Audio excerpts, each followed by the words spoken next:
When a good jaw-dropping game comes out, the question always comes up, when are we going to get the sequel? Come on, Reggie, give us Mother 3! How about this instead? While original games are very important for a specific franchise, the sequel is just as important to keep that franchise alive and well. Persona games are unique in the way of how they are presented. While yes, we can get into the argument of which game is canon or not, the one thing about Persona games is that they are very good with creating brand new games while reusing elements from the previous games and building upon them. Persona 5 was one of the defining games of this previous decade. It was in development for such a long time and eventually reaching the hands of Western consumers in spring of 2017. We got a re-release treatment with Persona 5 Royal in spring of 2020, which they have also done with games like Persona 3 FES and Persona 4 Golden in the past. Just like these games, Persona 5 Royal delivered and exceeded expectations, but that's a whole different thing to talk about for another time. Right as Persona 5 Vanilla launched Japan in September 2016, they began working on the sequel game, Project Masquerade. And yes, you guessed it, that was the codename for Persona 5 Scramble: The Phantom Strikers, which was simply renamed to Persona 5 Strikers here in the West.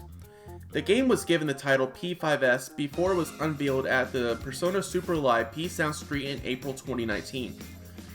Fans speculated that P5S meant Persona 5 was coming to the Switch, but unfortunately, that was truly not the case.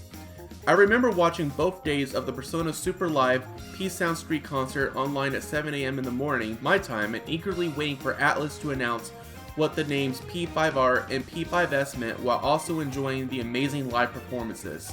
The first day we just got the trailer for Persona 5 Royal, and the second day we got the trailer for both Persona 5 Royal and Persona 5 Scramble: The Phantom Strikers. Persona 5 Strikers launched in Japan about 4 months later in February 2020, and due to the pandemic, the game wasn't localized and released until almost exactly 1 year later. Many fans, including myself, feared that the game wouldn't be localized or would get the Persona Q2 treatment where the Japanese dubbing was only used. Thankfully, that wasn't the case. Within the last decade, we have seen Koei Tecmo, creators of the Dynasty Warriors games, do many spin-offs. This time, they decided to do something completely different for this title. While yes, it does include elements from the Dynasty Warriors games in its combat, the game mostly features elements from Persona 5, such as using personas, creatures of the human psyche, to fight and decide what moves to use against your opponents. You can fuse these personas just as in the previous games. The only difference is now, instead of being a turn-based combat game, Persona 5 Strikers is an action game where you go around fighting hundreds of enemies at the same time while also using your personas to combat their weaknesses.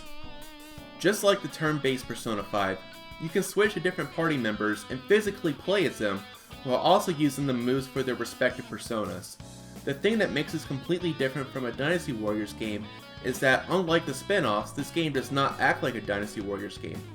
Persona 5 Strikers takes place around 6 months later between July and August, after the story of Persona 5 and Persona 5 Royal ended.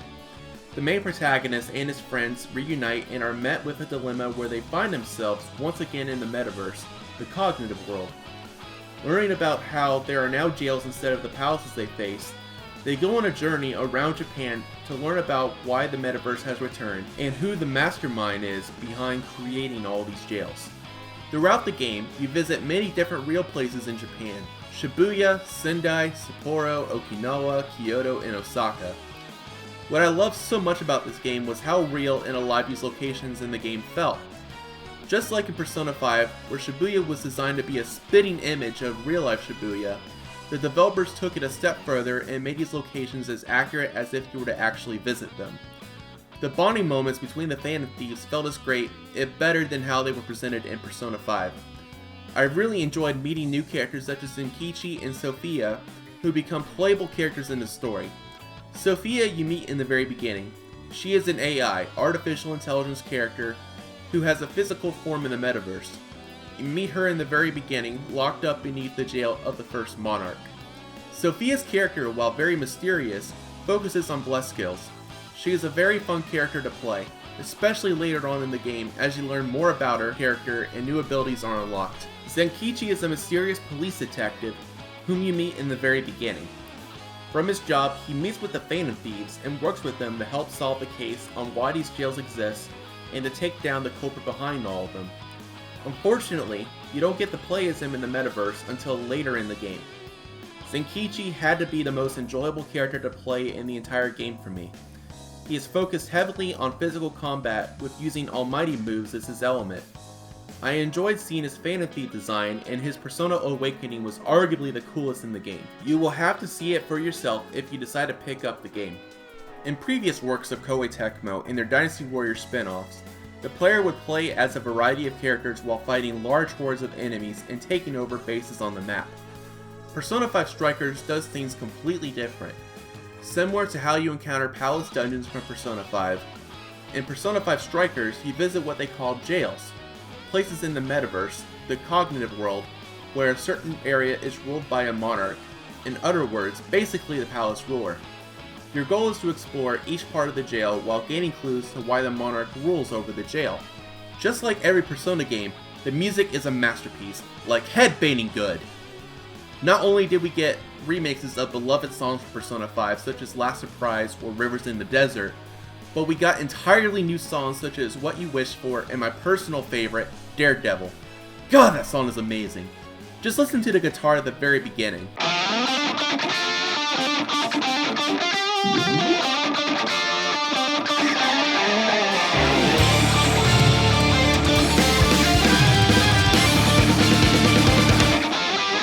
Masterpiece at its finest. The music in this game lives up to the legacy that Persona games have established with their previous soundtracks. This is a fact about me, but I love Persona songs so much that I literally blast them out of my car every day while driving. It's almost all I listen to. Meguro Shoji is one of my favorite music writers of all in gaming. Many of the songs in this game specifically were written by Lotus Juice and performed by the singer of Persona 5, Lin Inazumi. For people who got the game on day one or purchased the digital deluxe edition, got a separate application that features concept art of the game, the soundtrack, and a 60+ minute documentary on how the opening and ending songs were created for Persona 5 Strikers. I loved how they went back to record an English version of the credits theme just for us fans in the West. It was so freaking amazing listening to the Lotus Juice version of the opening song from Persona 5 Strikers, You Are Stronger. Some musicians were brought in from Koei Tecmo, and as you'll see in the documentary, it was a bit of a challenge creating these songs because they were so used to making remixes of music without vocals. I highly recommend checking it out if you get your hands on a physical copy that has a working code for this application, or if you get the digital deluxe edition. Atlus handled the DLC much better with this game. There is an All Out Attack Pack DLC which is about $5 that gives you some starting materials for the game, and a Persona BGM DLC for $10, which I highly recommend getting. When you get the BGM DLC, you can play 2 different battle themes each from all the mainline Persona games. As you see here, I have it set to random so I can enjoy all of them while I explore the jails. If you have save data for Persona 5 or Persona 5 Royal, you will get the songs Last Surprise and Take Over, which are not included in the BGM DLC pack. To get these songs in the Nintendo Switch version, all you have to do is have a save file of Super Smash Bros. Ultimate, and they will automatically unlock for you as you start the game. Speaking of Super Smash Bros. Ultimate, something they recently added in the 11.0 update is that if you have a save file of Persona 5 Strikers, you will get a Sophia Spirit to add to your collection. Persona 5 Strikers has been an enjoyable experience. I was very surprised that this game took me over 50 hours to finish. Before Persona 5 Strikers was localized, I tuned into some streamers who imported the game, and it took them roughly 25 hours to finish the game. The missions and grinding are probably what took me the most to do in the game. Overall, I would give Persona 5 Strikers an honorable 10 out of 10. Would I say this game is worth the $60? If you're a Persona fan like me and finished Persona 5 and or Persona 5 Royal, I highly recommend picking it up. The greatest thing about this game is that because it was developed before Royal's release, there aren't any Royal spoilers. If you finish vanilla Persona 5, you can still pick this game up and fully enjoy it. Of course, this is not a game for newcomers to the Persona series. If you're new to Persona, I highly recommend picking up Persona 5 Royal if you can, and learn all about each of the members of the Phantom Thieves and their backstories. Before I go, I'd like to give some tips if you're starting out the game. When you begin the game, I highly recommend grinding out your characters because the first Palace Ruler gives no mercy. I literally died 10 times taking her on before I decided to grind. The game holds your hand for a while, teaching you about the basic functions of the game, but after that it lets you loose. As much as it's easy to get attached to using certain characters, I highly recommend constantly switching out your characters as you play to consume SP and learn their master skills. Fortunately, in Persona 5 Strikers, gaining SP items are much simpler than finding and earning them in Persona 5 and Persona 5 Royal. After each time I left the metaverse, I would always buy literally everything from all the vendors in each town while also keeping my Persona Compendium up to date in the Velvet Room. Cooking materials are a definite necessity as they can give you HP and SP items, so it's always a major thing to stock up on those when you can. Before every new jail, I always re-equip my team with the newest weapons from Sophia's online shop. I kept track of what Phantom Thieves I used for each jail according to the enemy weaknesses and always switched them out as needed before entering a jail. I hope these tips are very useful for you as you begin the game. There are always guides online to help you with things such as Persona fusions and doing certain missions. Persona 5 Strikers is a fantastic sequel to Persona 5, and I hope you get the chance to experience it. I'm very happy to see this game get released on the PS4, the Nintendo Switch, and Steam. Hopefully in the future we get more ports of Atlus games to other systems for more people to enjoy. I was very fortunate to get the Best Buy Steelbooks for both the games. I almost didn't get the PS4 Steelbook because they were apparently planned last minute between Best Buy and Atlus, but thankfully a few days later I was able to return to the store and pick it up. If you get your hands on them, I highly recommend keeping them sealed. Their value will be increasing within the coming years if not already.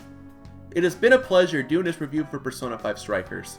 All the footage you've seen for Persona 5 Strikers was recorded straight from my PS5. If you like this video, feel free to give this video a thumbs up, comment, and subscribe to my channel. I have a PS5 unboxing video that I posted which I highly recommend checking out. I'm also part of the Retro Raiders YouTube channel where me and my buddy Darkvice do a bunch of game collecting videos, reviews, and all sorts of other stuff. Links will be included in the description. I'm Nuwata Cube and I'll be seeing you guys later.